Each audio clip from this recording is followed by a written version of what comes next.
जय जोहार, जय हिंद। मैं पुष्पेंद्र ज्ञान कुरिया के यूट्यूब चैनल में आपका स्वागत करता हूं। हम कर रहे थे CGPSC 75 डे चैलेंज और आज 20वां दिन हम लोग करेंगे इंडियन जो आधुनिक भारत का अंतिम जो चरण है। हम लोग करेंगे 1935 से लेके 1947 तक के जो इम्पोर्टेंट इवेंट हुए हैं और इम्पोर्टेंट पर्सनालिटी हुए हैं उनके 25 क्वेश्चन। तो स्टार्ट करते हैं। पहला क्वेश्चन है 1934 में भारतीय राष्ट्रीय कांग्रेस का जो वर्धा से सत्र होता है वो क्यों महत्वपूर्ण है? सुभाष चंद्र बोस को कांग्रेस सेक्शन का अध्यक्ष चुना जाता है? नहीं, गलत है। दूसरा, गांधी जी ने अखिल भारतीय ग्राम उद्योग संघ बनाने का निर्णय लिया।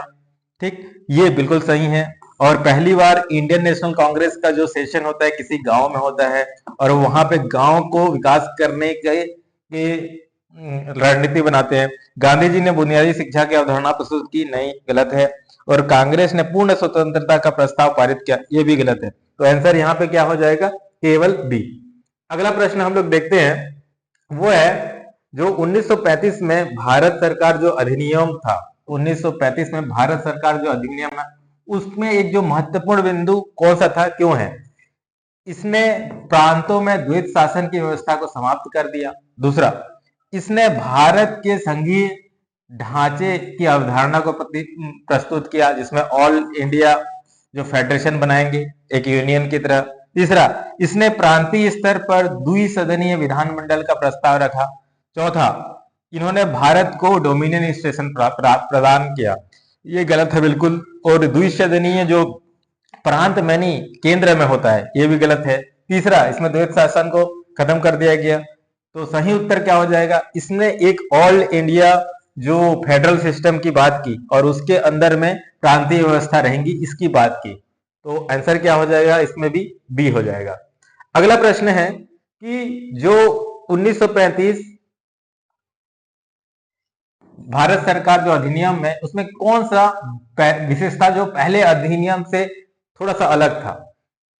भारत से वर्मा को अलग कर दिया गया। ठीक है। दूसरा, प्रांतीय स्वायत्तता की शुरुआत की गई। तीसरा, भारतीय रिजर्व बैंक की स्थापना की गई। चौथा, अखिल भारतीय महासंघ की रचना की। बिल्कुल ये भी सही है और ये भी सही है, लेकिन इसमें क्या कि एक जो ऐसी विशेषता बताना है जो पुराने अधिनियम से बिल्कुल अलग है। तो इसमें जो सबसे इंपॉर्टेंट जो चीज बोला गया कि हम लोग क्या बोलेंगे, स्वायत्तता देंगे, ऑटोनॉमी देंगे। ऑटोनॉमी देंगे मतलब अगर हम लोग केंद्र बना रहे हैं तो राज्य में आप लोग अपना नियम कानून बना सकते हो। तो ये थोड़ा सा अलग था। पहली बार ये हम लोग को क्या है कि स्वशासन करने के लिए जो ऑटोनॉमी दे रहे हैं। तो यहाँ पे क्या हो जाएगा? आंसर क्या हो जाएगा? सबसे इंपॉर्टेंट विशेषता में से ये हो जाएगा, ऑटोनॉमी दे रहे हैं हम लोग को। अगला प्रश्न है 1935 में जो भारत सरकार अधिनियम के तहत जो चुनाव होता है 1937 में, उसके परिणाम में से कौन सा सही है, कौन सा सही है बताना है। तो 1935 में इलेक्शन की बात होती है और 1937 में जो प्रोविंसेस की जो स्थानीय सरकार बनाने के लिए इलेक्शन होता है। तो इसके बारे में बताना है कि कौन सा स्टेटमेंट सही है। मुस्लिम लीग ने सभी प्रांतों में बहुमत हासिल किया? बिल्कुल गलत है। दूसरा, सांप्रदायिक दंगों के कारण चुनाव रद्द कर दिया गया? नहीं, गलत है, चुनाव हुआ है। रियासतों ने चुनाव का बहिष्कार किया? तो पूरी तरह तो बहिष्कार नहीं किया था, तो ये भी गलत है। ठीक है। कांग्रेस ने 7 प्रांतों में बहुमत हासिल की और सबसे बड़ी पार्टी उभरी? बिल्कुल सही हो जाएगा। आंसर क्या हो जाएगा? डी। चुनाव के बाद जो होती है कांग्रेस जीत जाता है 7 प्रोविंसेस में। अगला प्रश्न है कि जो 35 में जो चुनाव होता है भारत सरकार अधिनियम के थ्रू, तो चुनाव का जो मुख्य परिणाम क्या है? तो इसमें और देखते हैं।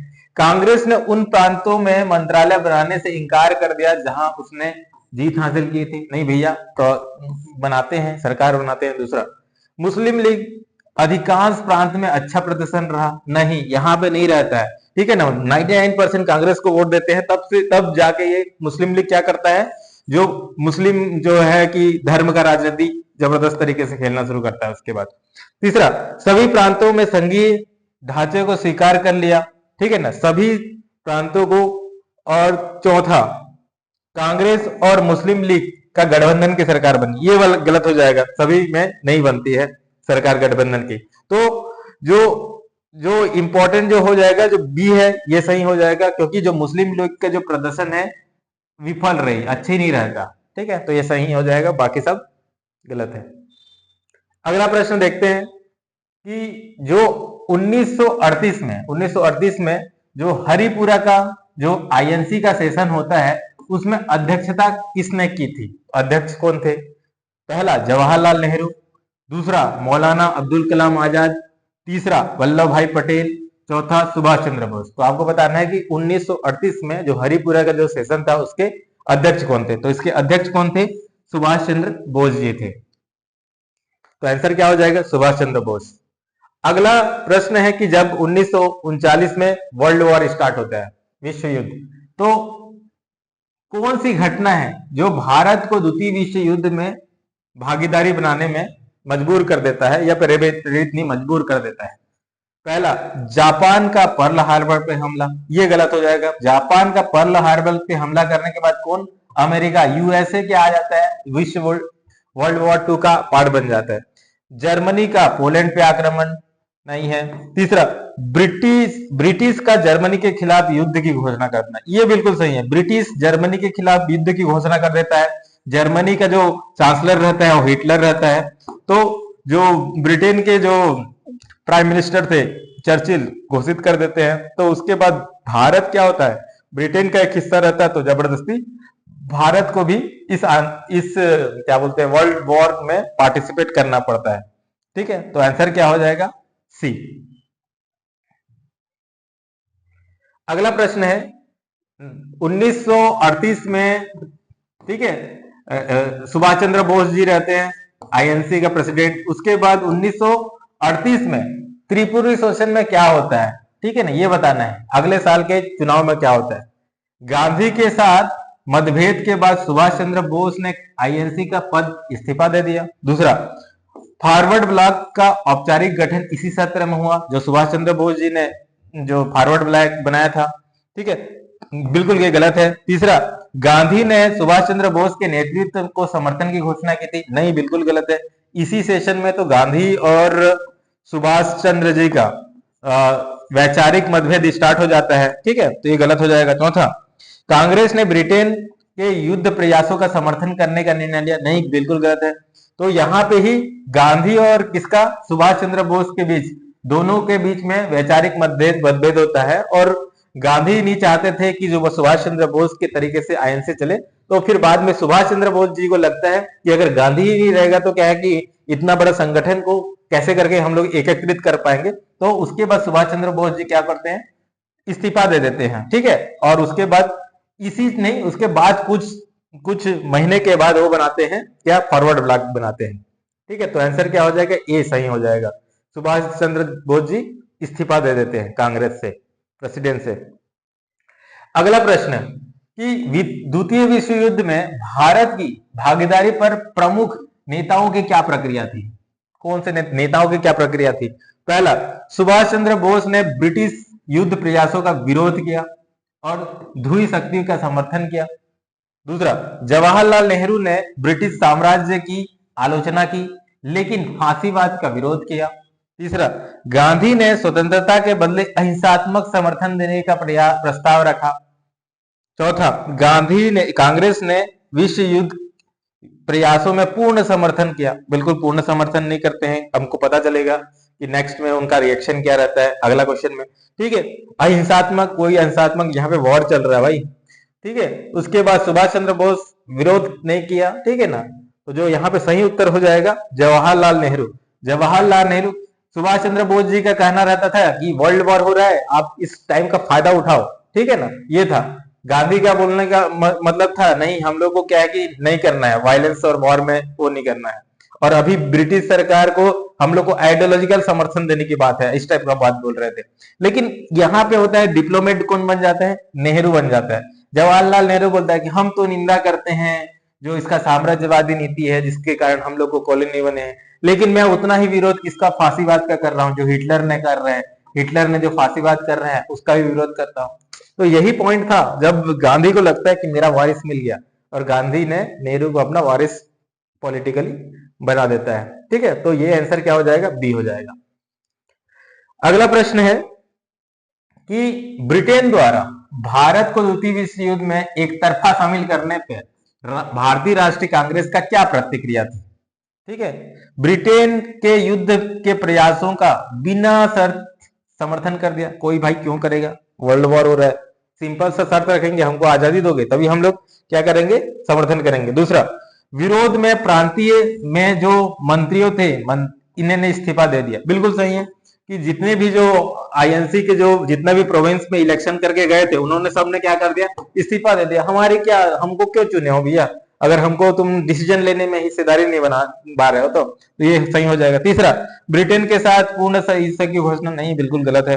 ठीक है ना, ध्रुवी जो एक्सिस पावर है उसके साथ नहीं, कोई संबंध नहीं होता। तो वर्ल्ड वॉर में आपको पढ़ेंगे एक्सिस पावर और एलाइड पावर। तो एक्सिस पावर में कौन कौन रहते हैं, जापान रहते हैं, इटली रहता है, ठीक है ना, और जर्मनी रहते हैं। ठीक है ना, एलाइड पावर में आपको कौन मिल जाएगा, यूके रहेगा, फ्रांस रहेगा, यूएसएसआर रहेगा, रशिया रहेगा, और बाद में यूएसए भी आ जाता है, फिर उसके बाद चाइना भी मिल जाता है यहाँ पे। ठीक है, तो एक्सेस पावर की बात चलती रहेगी, वर्ल्ड वॉर के बाद जब पढ़ेंगे तब उसमें पता चलेगा। तो आंसर क्या हो जाएगा, जितने भी प्रांतीय जो मंत्री थे उन्होंने सबने इस्तीफा दे देते हैं। क्यों। अगला प्रश्न, जो पाकिस्तान है इस शब्द का पहली बार प्रस्ताव कौन रखा। तो अल्लामा इकबाल ने, मोहम्मद अली जिन्ना ने, शौकत अली ने, सैयद अहमद खान है। तो ये गलत है, ये भी गलत है, शौकत अली भी, मोहम्मद अली जिन्ना भी गलत है। इन्होंने पहली बार इस विचार को रखा था, लेकिन सबसे पहले जो यूज करते हैं उसका नाम बताना है कौन है। पाकिस्तान जो शब्द का जो यूज करते हैं एक क्षेत्र के दृष्टि से, जो भारत के ये वाले जो प्रोविंसेस हैं, ठीक है ना, तो ये रहेंगे, ये जो 5 अलग अलग प्रोविंसेस है ये मिलके एक पाकिस्तान बनेगा। इसका जो जिक्र करते हैं वो कौन करते हैं, अल्लामा इकबाल करते हैं, चौधरी रहमत अली करते हैं, मोहम्मद अली जिन्ना करते हैं, शौकत अली करते हैं। तो इसका जो सही आंसर क्या हो जाएगा, जो ऑक्सफोर्ड यूनिवर्सिटी का एक जो विद्यार्थी प्रोफेसर थे वो थे चौधरी रहमत अली। इसने पाकिस्तान शब्द का उपयोग करता है पॉलिटिकली। अगला, पाकिस्तान को बनने का जो प्रस्ताव है कब और कहां पारित होता है, कब और कहां पारित होता है। जैसे इंडियन नेशनल कांग्रेस रहता है उसका अधिवेशन होता है, वैसे ही मुस्लिम लीग का भी अधिवेशन होना शुरू हो जाता है। तो वो कहां पे, तो ये 1930 में इलाहाबाद में, नहीं गलत है। ठीक है, 1945 में शिमला में, नहीं गलत है। होगा तो कराची या तो फिर लाहौर पे होगा, बताओ कौन सा होगा। 1972 कराची में नहीं होगा, ये होगा आपका लाहौर में, 1940 लाहौर में। तो सही आंसर क्या हो जाएगा, 1940 लाहौर में। अगला प्रश्न है 1940 में, अब देखो अगस्त प्रस्ताव लेके आते हैं, कौन लेके आते हैं, ब्रिटिश लोग। तो उसका मुख्य विशेषता क्या थी, पहले बताना है, अगस्त प्रस्ताव का मुख्य विशेषता क्या थी। द्वितीय विश्व युद्ध के बाद आपको डोमिनियन स्टेटस प्रस्ताव होगा, ठीक है ना, ये बता रहे हैं। दूसरा, युद्ध परिषद में भारतीयों को शामिल करनाएंगे हम लोग, ठीक है ना। तीसरा, संविधान बनाने के लिए संविधान सभा का आश्वासन दिया। चौथा, भारतीयों को सत्ता का पूर्ण हस्ताक्षरण। भैया पहला तो ये तो है ही नहीं, ठीक है, पूर्ण हस्ताक्षरण की बात नहीं की। दूसरा, उसके बाद इंडियंस को वॉर में इंक्लूजन का बात बोल रहे थे, लेकिन करेंगे नहीं, करेंगे नहीं, ये चीज नहीं है, ठीक है ना। डोमिनियन स्टोर का प्रस्ताव तुरंत नहीं रखा था, बाद में कभी देंगे, तो तू अगस्त ऑफर में तो नहीं था, बाद में देंगे। तो इसका जो सही उत्तर है कि तुमने एश्योर किए थे कि फ्यूचर में आपको क्या करेंगे, संविधान सभा बनाने का आश्वासन देंगे। जैसे कि आपको प्रोविंशियल जो जो प्रांतीय क्षेत्र में आपको राज्य करने का आपको मंत्री जैसे बने हैं, तो आपको कॉन्स्टिट्यूशन बनाने के लिए आश्वासन देते हैं, संविधान सभा बनाएंगे बोलते हैं। तो आंसर क्या हो जाएगा, सी हो जाएगा।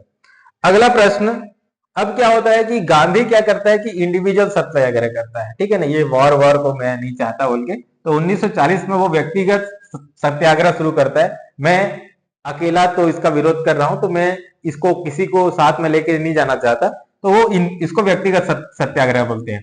तो सबसे पहले जो व्यक्तिगत सत्याग्रही के रूप में कौन आते हैं, जवाहरलाल नेहरू आते हैं, या विनोबा भावे आते हैं, या सरदार वल्लभ भाई पटेल आते हैं, या फिर सी राजगोपालाचारी आते हैं। तो जब व्यक्तिगत जो सत्याग्रह स्टार्ट किया, तो मैं कर रहा हूं, तो कोई आना चाहता है अपने रिस्क में तो आ जाओ, तो वो कौन रहते हैं, सेकंड नंबर पे थे, तो कौन है, सी विनोबा भावे जी, विनोबा भावे जी रहते हैं सेकंड। ठीक, अगला प्रश्न है 1942 में, उसके बाद क्रिप्स मिशन आता है। अगस्त ऑफर पहले देते हैं, उसके बाद 1942 में क्रिप्स मिशन आता है। तो वो भी क्या, किस लिए आते हैं, उसका उद्देश्य बताना है। किस लिए? भारत को तुरंत स्वतंत्रता देंगे, ये बोलते हैं क्या क्रिप्स मिशन के वाले? नहीं, बिल्कुल नहीं।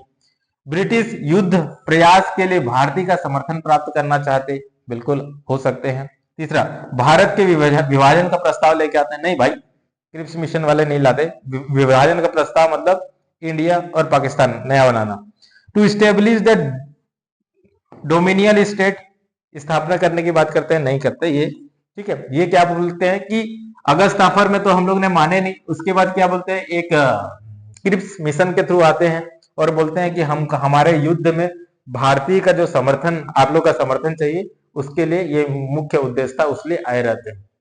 ठीक है, अब आप बताना है कि जब हम लोग क्या द्वितीय वर्ल्ड वॉर के बाद अब क्रिप्स मिशन फेल हो जाता है, अगस्त ऑफर फेल हो जाता है, अब अपने डिमांड को हमको रखना है अंग्रेज के सामने, तो हम लोग क्या स्टार्ट करते हैं, भारत छोड़ो आंदोलन स्टार्ट करते हैं। तो आपको बताना है कि भारत छोड़ो आंदोलन कौन से तिथि को शुरू करते हैं? 8 अगस्त 1942, 15 अगस्त 1942, 20 जुलाई 1942 या फिर 2 अक्टूबर 1942। तो आपको बताना है कि हम लोग जो भारत छोड़ो आंदोलन है वो स्टार्ट कब करते हैं। तो इसका जो उत्तर है आपका 8 अगस्त 1942। तो आजादी का अमृत उत्सव भी हम लोग जो मना रहे हैं, तो कब मनाए थे? 8 अगस्त से ही मना रहे हैं। ठीक है, तो आंसर क्या हो जाएगा? ए हो जाएगा। अगला प्रश्न है कि जो भारत छोड़ो आंदोलन, ठीक है ना, के दौरान महात्मा गांधी ने कौन सा नारा दिया था? ठीक है ना, ये बहुत कौन सा नारा दिया था? स्वराज मेरा जन्मसिद्ध अधिकार है, मैं इसे लेके रहूंगा, ये तो लोकमान्य बाल गंगाधर तिलक है, ये गलत हो जाएगा। जय हिंद, ये तो आपका सुभाष चंद्र बोस। इंकलाब जिंदाबाद, ये भी नहीं है। ये क्या था? डू और डाई। ये लास्ट मौका आ गया है, ठीक है ना। अभी मैंने वॉर ऑफ पोजीशन कर दिया है, वॉर ऑफ मैन्यूवरिंग करना है आपको, ठीक है ना। तो अभी तक मैंने आपका पूरा सब कुछ चेतना लेके आ गया है कि हम लोग तो गुलाम हैं, हमको आजाद होना है। अब बोल रहा है कि भाई तुमको अब ऐसे टाइम आ गया है कि डू और डाई, करो या मरो, ठीक है ना, ये वाला बोले।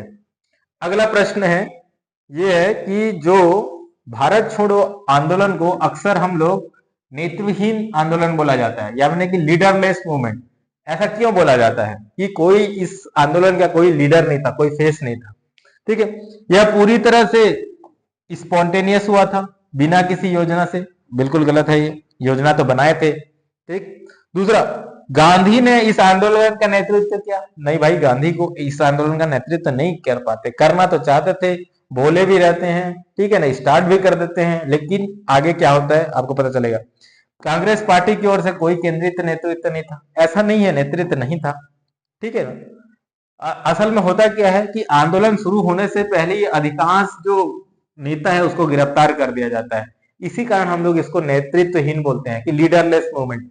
सबको पता चल जाया रहता है, लेकिन क्या होता है, जैसे ही पता चलता है कि भारत छोड़ो आंदोलन स्टार्ट कर दे हैं, तो वर्ल्ड वॉर के टाइम अलर्ट रहते हैं पूरा, तो पूरे के पूरे को क्या कर देते हैं, नजरबंद और बंदी बना देते हैं। तो इसी कारण क्या होता है, लीडर लोग कंप्लीटली क्या बोलते हैं, गिरफ्तार हो जाते हैं। इसी कारण हम लोग लीडरलेस आंदोलन बोलते हैं। तो ये हो जाएगा, सही होता है। अगला प्रश्न, जो लीडरलेस होने के बाद भी कुछ नए नए क्या बोलते हैं लीडर्स उभरते हैं, तो उसमें से बताना है कि इस आंदोलन में कौन सा गलत है। ठीक है, एक जयप्रकाश नारायण, इंपॉर्टेंट जेपी, ठीक है, ये भी एक निकलते हैं भूमिगत प्रतिरोध के रूप में, ग्राउंड रेजिस्टेंस के रूप में बिल्कुल निकलते हैं बिहार से। दूसरा, उषा मेहता एक रहती हैं जो सीक्रेट कांग्रेस में रेडियो के थ्रू फैलाते रहती हैं, बात करते रहती हैं कि हाँ हमको कैसे करके क्रांति को आगे बढ़ाना है, बिल्कुल सही है। तीसरा, अरुणा आसफ अली, ठीक है ना, ये आईएनसी का ध्वज फहरा देती है, ठीक है ना, मुंबई में, ठीक है ना, ये भी सही है। सरोजिनी नायडू, ये इंपॉर्टेंट है, लेकिन उन्होंने भारतीय राष्ट्रीय सेना का गठन ये नहीं करती, गलत हो जाएगा। बाकी तीनों इंपॉर्टेंट पर्सनालिटी सही हो जाएगा। अगला प्रश्न है कि जो 1944 में सी राजा जी फार्मूला लेके आते हैं, सी राजा जी फार्मूला एक लेके आते हैं, ठीक है ना, इसका प्रस्ताव का मेन उद्देश्य क्या था? ठीक है, मेन उद्देश्य क्या था? रियासतों को ब्रिटिश भारत के साथ एकजुट करना? नहीं, बिल्कुल गलत है। ठीक। भारत छोड़ो आंदोलन को बढ़ावा दे, नहीं ये गलत है। ब्रिटिश सरकार से तत्काल स्वतंत्रता की मांग करना, ये गलत है। कांग्रेस और मुस्लिम लीग के बीच गतिरोध को हल करना, अब ब्रिटिश कांग्रेस और आईएनसी और मुस्लिम लीग, यहाँ पे दोनों अलग अलग विचार पे आ जाते हैं। मुस्लिम लीग एनी हाउ हम लोग को क्या चाहिए, पाकिस्तान चाहिए, कोई कंप्रोमाइज करना नहीं चाहते हैं। आईएनसी और दोनों के बीच कंप्रोमाइज करने के लिए एक जो है सी राजागोपाल फार्मूला लेके आए रहते हैं, ठीक है। तो उसी कारण क्या है कि दोनों के बीच जो गतिरोध है उसको हल करना चाहते थे, तो 1944 में लेके आए थे।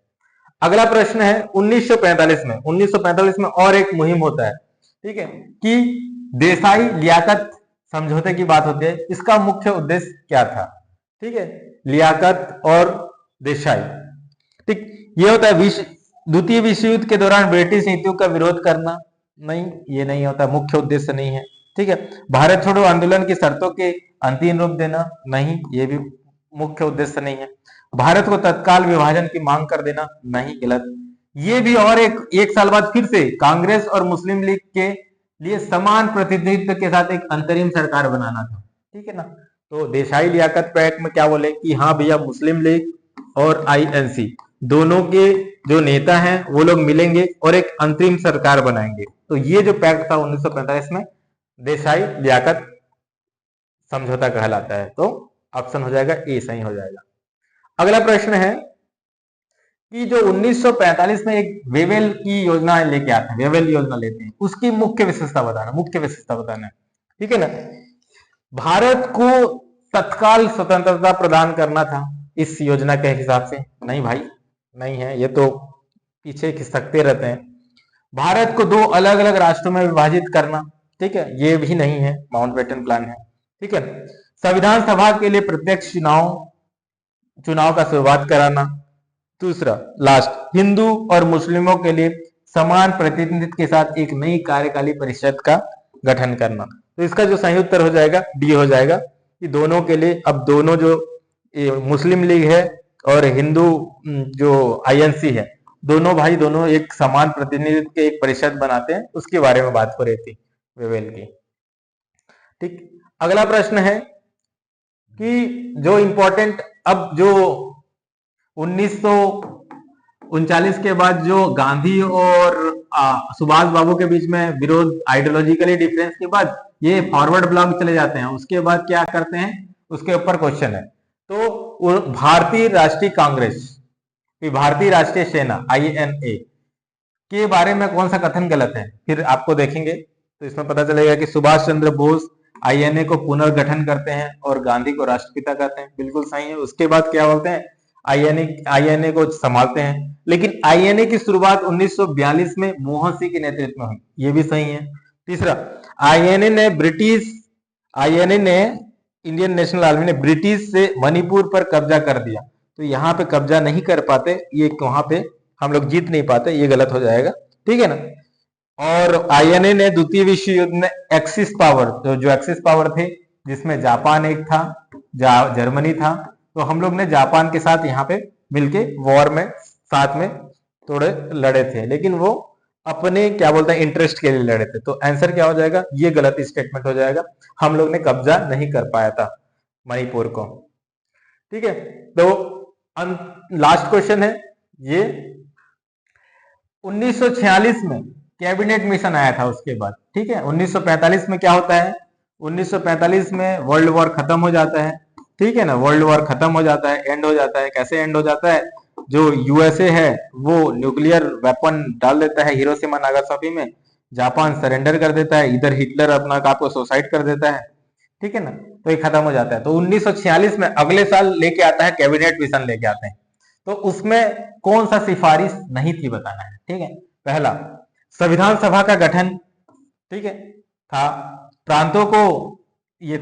प्रांतों को वर्गों में विभाजित करना। तीसरा, भारत को का इमीडिएट तत्काल विभाजन करना, ये नहीं था, ये भी था, ठीक है ना। पाकिस्तान की मांग को अस्वीकार करना, बिल्कुल अस्वीकार थे। तो जो कैबिनेट मिशन आया था उसने तुरंत आजादी की बात नहीं की थी, ठीक है ना, पाकिस्तान का डिमांड को भी रिजेक्ट कर दिया था, संविधान सभा का गठन करने के लिए बोला था, ठीक। तो आपका जो यहाँ पे गलत क्या हो जाएगा, सी गलत हो जाएगा। ये है क्वेश्चन, ये हम लोग के आधुनिक इतिहास का आज का लास्ट क्वेश्चन है और आपको बताना है कि कौन सा घटना का क्रम सही है। ठीक है, अगस्त प्रस्ताव ये हम लोग पढ़े, उसके बाद क्रिप्स मिशन पढ़े, उसके बाद हम लोग ने कैबिनेट मिशन पढ़े और लास्ट में क्या था, माउंटबेटन प्लान, जिसके हिसाब से क्या होता है, भारत का विभाजित हो जाता है इंडिया और पाकिस्तान का। और उसी के बाद 1947 में हमको क्या मिलता है, आजादी भी मिल जाता है। तो आपका बताना है कि कौन सा क्रम में है। तो सबसे पहले अगस्त ऑफर आता है 1940, उसके बाद क्रिप्स मिशन आता है, उसके बाद कैबिनेट मिशन आता है, फिर माउंटबेटन प्लान आता है। तो आंसर क्या हो जाएगा, 1 2 3 4। और इसी तरह से हम लोग ने कंप्लीटली कवर किया इतिहास। ठीक है, प्राचीन इतिहास कंप्लीट किया, फिर मध्यकालीन इतिहास, फिर आज अभी हम लोग ने आधुनिक इतिहास खत्म किया। तो अगर आपको कंटेंट अच्छा लगा हो तो आप लाइक करिएगा, शेयर करिएगा और इसको डाउनलोड करने के लिए हमारे जो टेलीग्राम चैनल है उसमें ज्वाइन कर सकते हैं। Thank you.